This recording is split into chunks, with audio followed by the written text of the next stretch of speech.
A sexta-feira de Páscoa é muito caracterizada pela morte de Jesus. Desde sexta-feira, certamente nós não conseguimos ver as redes sociais sem pensar em algum aspecto da Páscoa. E a morte geralmente costuma ser um tema de muito assombro, gera muito medo nas pessoas. Pensar a respeito da morte, pensar a respeito do fim da trajetória aqui nessa terra, geralmente traz muito medo ao coração de muita gente, e principalmente daqueles que não têm a certeza de sua vida eterna em Cristo Jesus. Porque a morte geralmente, não está errado, é geralmente vista como o ponto final da história humana, o encerramento de todas as coisas. E esse assunto que nós acabamos de ler aqui no texto de Marcos, capítulo 16, fala justamente daquelas mulheres que iam até o túmulo de Jesus, porque era um costume da época, que depois de alguns dias do corpo falecido, embalsamavam o corpo, enrolavam o corpo com várias faixas, cobriam com especiarias, aromas, perfumes, para que ele pudesse ser conservado, para que o cheiro não se propagasse ainda mais e ele fosse conservado por um tempo maior, até sair dali e se enterrar ou coisa do tipo. E quando nós olhamos para esse texto daquelas mulheres indo até o túmulo de Jesus, elas encontram o túmulo aberto, e isso já traz um susto no coração delas, já traz um medo, porque o texto vai dizer que aquela pedra era muito pesada. Elas estavam até mesmo preocupadas, pensando: tá, a gente está indo no túmulo, mas como é que a gente vai tirar a pedra? Elas foram no caminho, eu imagino elas indo e conversando, pensando a respeito disso. Como nós vamos tirar aquela pedra que fica na frente do túmulo? E ao chegar, elas se deparam com um túmulo aberto, com a pedra removida. Eu imagino que o túmulo fechado, ele realmente parecia significar a morte. Elas esperavam chegar e encontrar Jesus morto, esperavam chegar e encontrar pedra naquele local fechando o túmulo.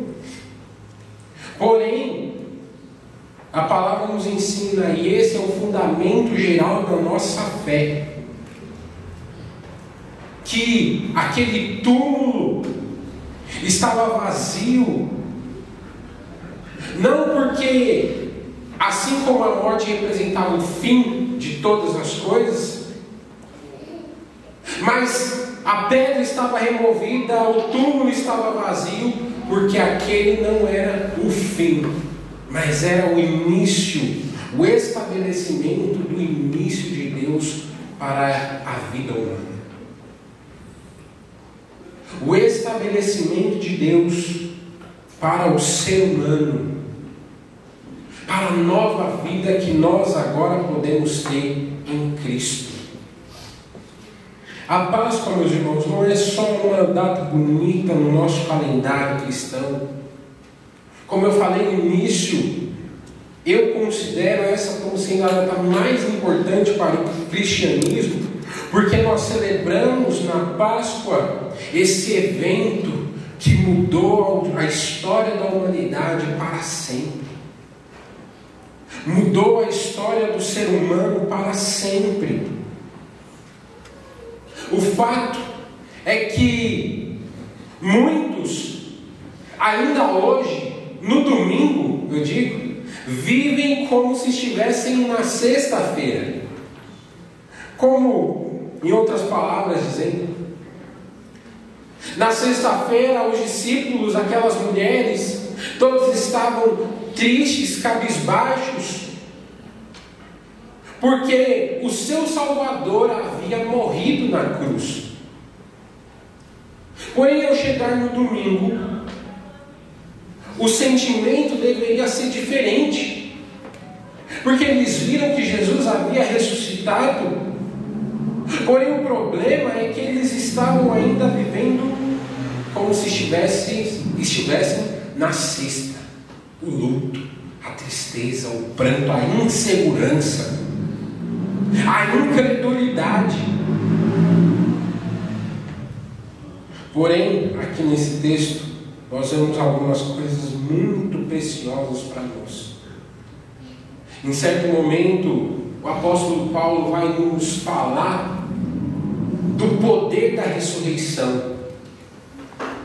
A ressurreição tem um poder extraordinário na vida do ser humano. E nesse texto nós vemos algumas transformações que a ressurreição causa na vida de algumas pessoas. A primeira coisa que nós podemos ver aqui, que no verso 1 até o 6, a trajetória daquelas mulheres que foram ao túmulo muito cedo. É por isso que muitas igrejas têm o costume de se fazer o culto da ressurreição. Quem sabe no ano que vem podemos fazer 6 da manhã, iniciarmos o dia muito cedo. Para muita gente 6 horas já está tarde, né? Aí a gente coloca mais cedo, 4 e meia. Aí eu quero ver quem vai vir aqui. O texto diz que aquelas mulheres foram ao túmulo muito cedo e ainda estavam tristes, justamente para ungir o corpo de Jesus. Como eu falei, elas esperavam encontrar o corpo ainda morto. Elas não esperavam encontrar o Jesus ressuscitado já. Se a gente for analisar essa palavra aqui, ungir, como o texto nos diz, nós vamos ver que era um processo que se fazia com quem estava morto, que é diferente do que Tiago, por exemplo, lá vai falar sobre ungir com óleo aqueles que estão doentes. Quando chegam no túmulo, ele estava aberto, e aqui fala um jovem. Marcos fala um jovem, porém nós hoje lemos pela manhã Mateus dizendo a respeito de um anjo. Isso é maravilhoso, justamente porque nós vemos os evangelhos na mesma sintonia, falando a mesma coisa de perspectivas diferentes.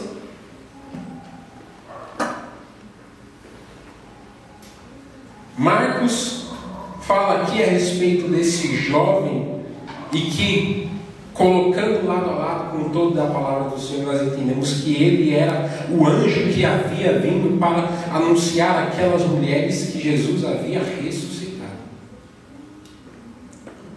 Às vezes, ao longo da nossa vida, ao longo da nossa trajetória, nós nos aproximamos de Deus como essas mulheres. Nós vamos à igreja, vamos à presença do Senhor, como elas estavam indo naquele túmulo, tristes, com o coração cabisbaixo, esperando encontrar alguém que estava morto. Mas a palavra do Senhor nos mostra, meus irmãos, o poder da ressurreição. E essa ressurreição nos anuncia que nenhum túmulo é o fim para quem crê em Cristo como seu Senhor e Salvador.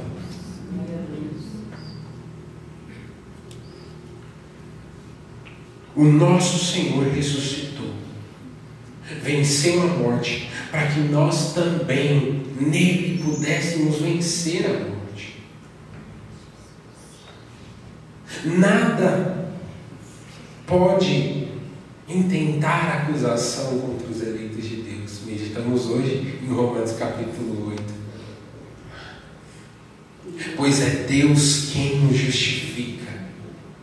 Nós vivemos, andamos, caminhamos pela grande e maravilhosa obra que Ele operou em cada um de nós. Nós não vivemos sem esperança, como se estivéssemos vivendo a sexta-feira da morte, da tristeza, do fim de todas as coisas, mas nós vivemos com a alegria, com a exultação daquele que contemplou o seu Senhor ressuscitado.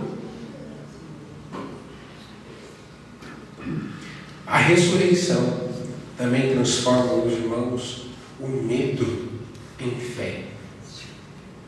O texto continua nos dizendo que aquele anjo disse a elas para irem e falarem primeiro a Pedro e aos discípulos.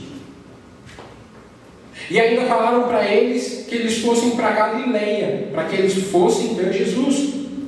Elas fugiram, porém, do sepulcro, porque estavam possuídas de temor e de assombro, de medo. Elas nada disseram a ninguém.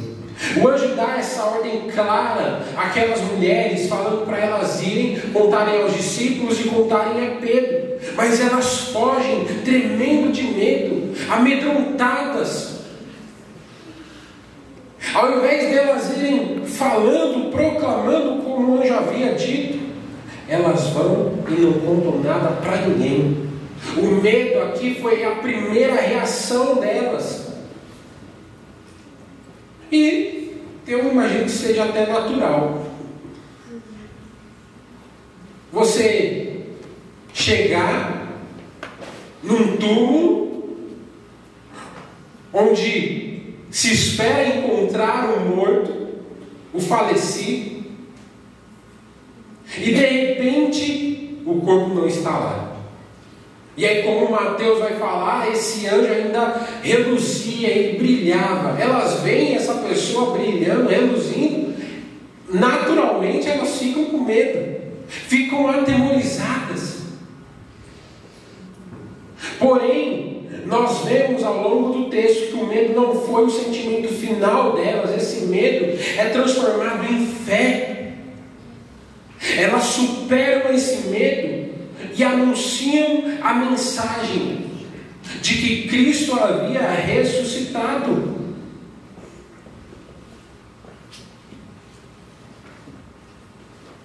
O medo não pode resistir em nossas vidas diante da fé que temos em Cristo Jesus. Um é o oposto do outro. Nós podemos nos lembrar daquele caso onde Jesus estava no barco com os discípulos enfrentando uma grande tempestade. E eles ficam com medo, porque eles estavam enfrentando a tempestade, jogando baldes de água para fora do barco. E o texto diz que Jesus estava dormindo no barco. O texto diz que Jesus estava num sono profundo. E eles ficam com medo.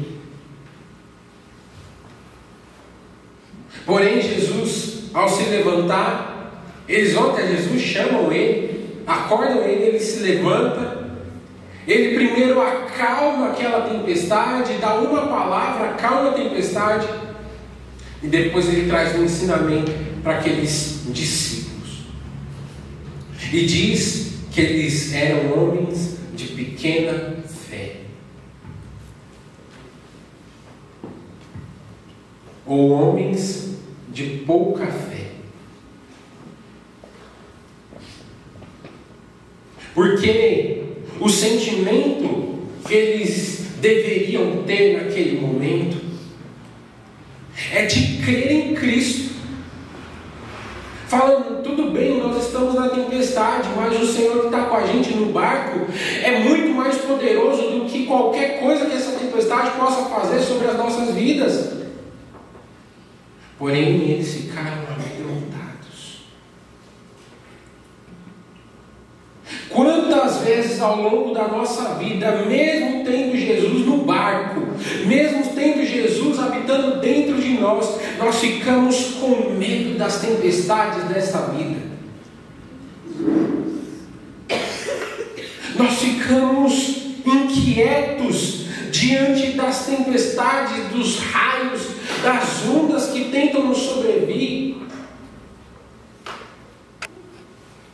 Porém, o fato de Jesus estar no barco é a causa para nós acalmarmos o nosso coração. Glória a Deus. Jesus está no barco. E isso por si só já é um motivo de nós sentarmos, tudo bem. Aqueles discípulos, eu fico imaginando, eles poderiam sentar ao lado de Jesus e falar: vamos dormir também. Ele não vai morrer. Se eu estiver aqui do lado dele, eu também não vou morrer. Eles nem precisavam ficar jogando água para fora do barco.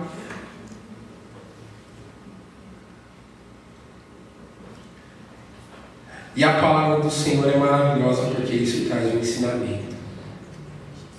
Um ensinamento de que Jesus está conosco. Jesus está no barco da nossa vida. E nesse barco, lembra daquele hino que a gente canta? Nós podemos soltar o cabo e navegar com fé em Jesus. Louvado seja o nome do Senhor. Por último, a ressurreição, meus irmãos, transforma aqueles discípulos inseguros, aqueles discípulos que estavam como quem não tem mais esperança, em testemunhas ousadas. Eu imagino aqui, nós vemos na terceira parte do verso 9 até o final do texto que nós lemos, aqueles discípulos que, imagina você ter dedicado a sua vida durante 3 anos a alguém que um belo dia te chamou e o seu coração ardeu de tal forma que você não conseguiu continuar trabalhando no seu emprego, pescando como eles estavam, deixou tudo e foi seguir aquele homem. Viu esse homem operar maravilhas, milagres, feitos extraordinários, mas chega até aquele momento em que esse homem morre. Foi perseguido, acusado por pessoas que o odiavam e foi morto.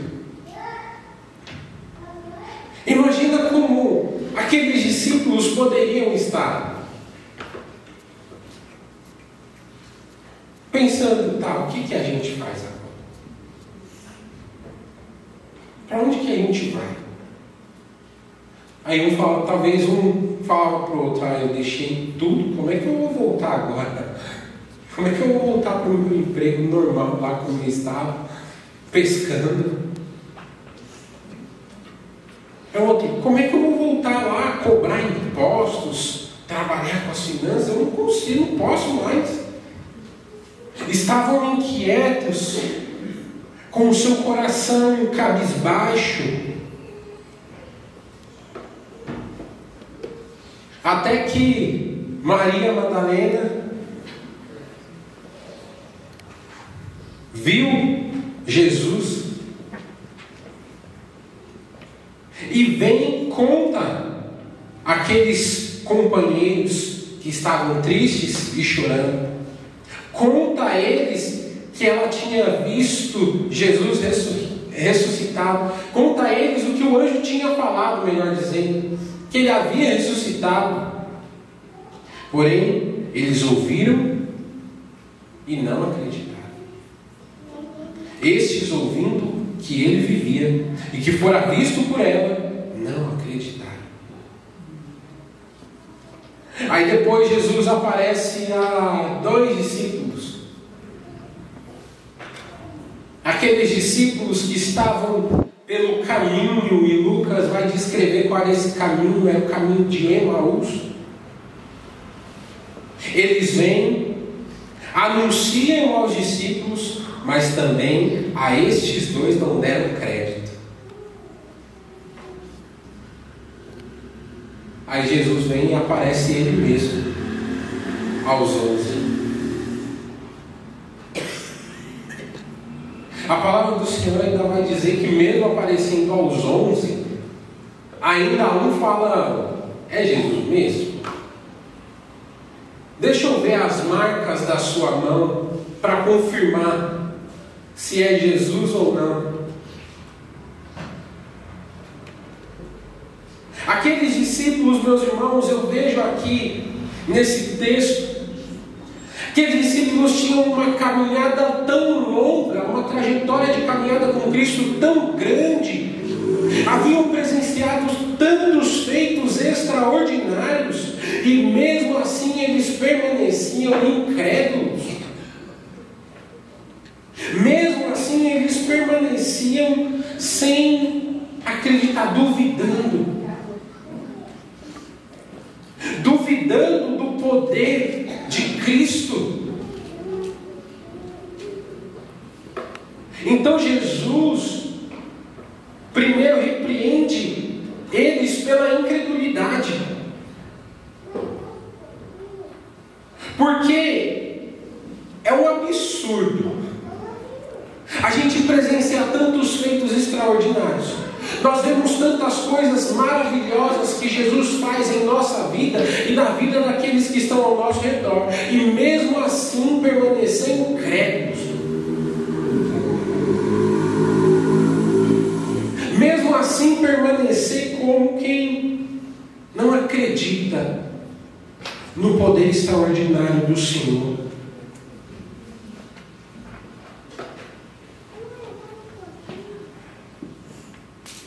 Porém, Jesus podia ter chegado aqui e falado: olha, o meu trabalho não valeu de nada. Eu fiz tanta coisa, eu ressuscitei, vocês permanecem incrédulos. E vocês continuam não precisando ver para acreditar. Porém, Jesus, ao invés de acabar com tudo ali mesmo, ele reacende a chama no coração daqueles discípulos e comissiona eles a irem por todo o mundo e pregarem o Evangelho a toda criatura. Mesmo diante de momentos de dúvida da fé, mesmo diante de momentos onde a gente se sente meio cambaleante, isso não anula o fato de que nós devemos ser testemunhas. Já falamos aqui 1 milhão de vezes o que é uma testemunha. É alguém que fala a respeito daquilo que ela viu, do que aconteceu com ela, da transformação que o Senhor operou primeiro na sua vida.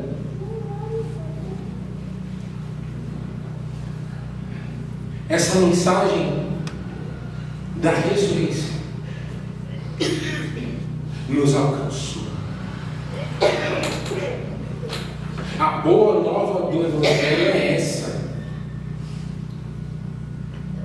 O Senhor, pela sua graça, pelo seu amor maravilhoso, nos alcançou. Nós fomos salvos por ela.